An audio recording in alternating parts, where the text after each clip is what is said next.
Estos días los temores son reales. La guerra en Ucrania puede llevar nada menos que a una tercera guerra mundial, que fuera nuclear.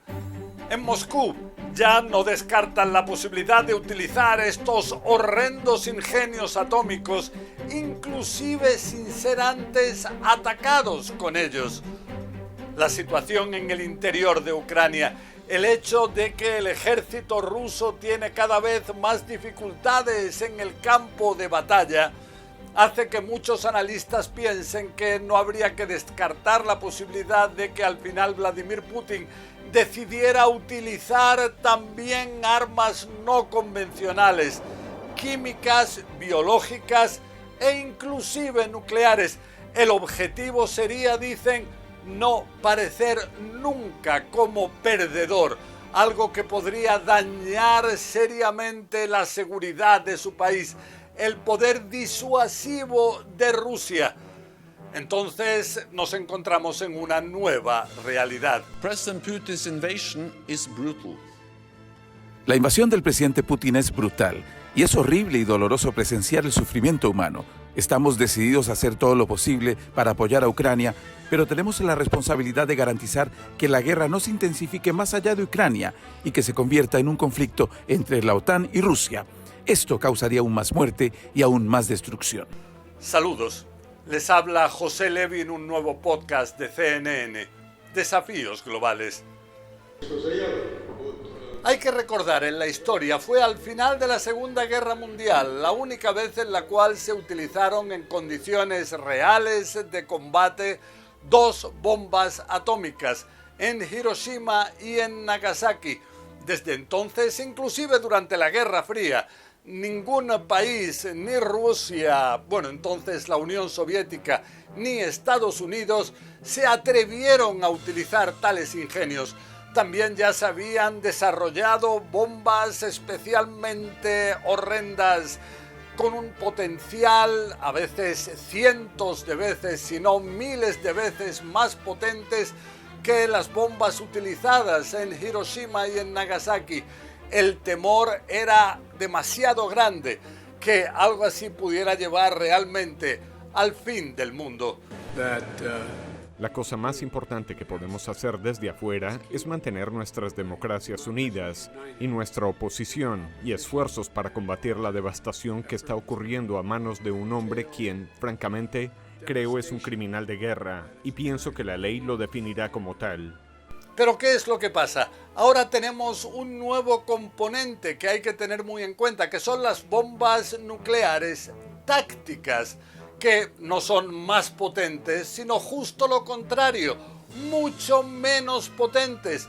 Inclusive se dice que habría algunas de estas bombas nucleares tácticas que serían de una potencia de tan solo el 2% de lo que eran las bombas en Hiroshima o en Nagasaki.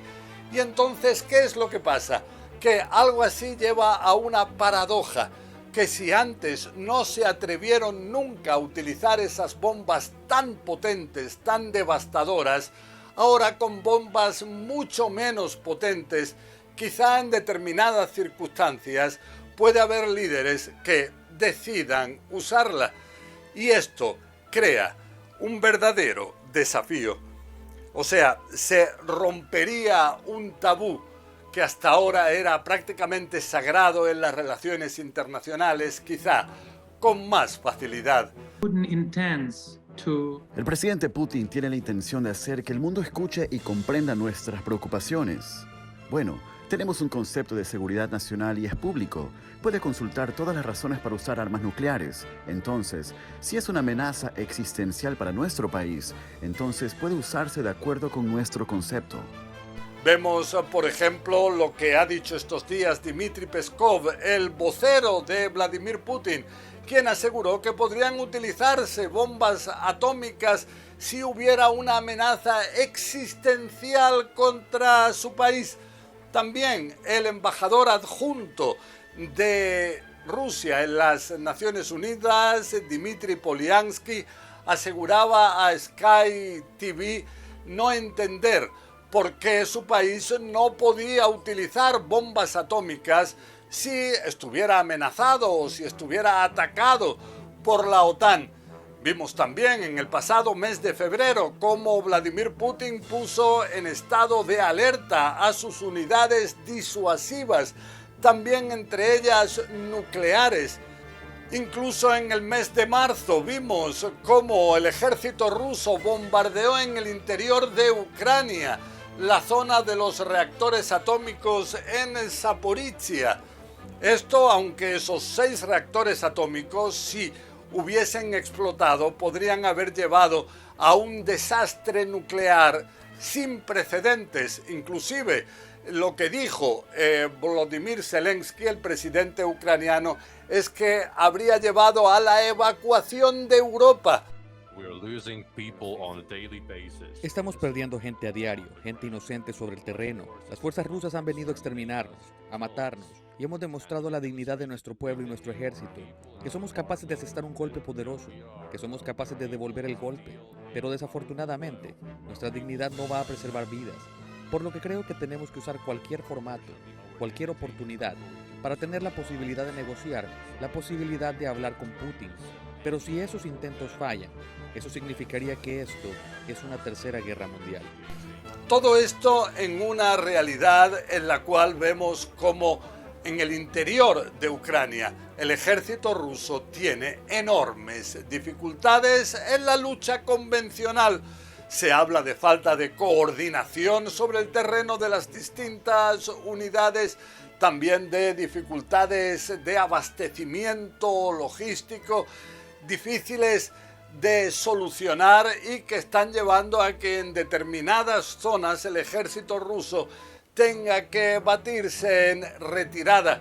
Y esto preocupa enormemente a Vladimir Putin, quien teme que se pueda considerar que su ejército no es tan potente como en un principio se pensaba. Esto lleva a que, por ejemplo, Volodymyr Zelensky asegure que lo que él realmente teme son ataques con armas químicas.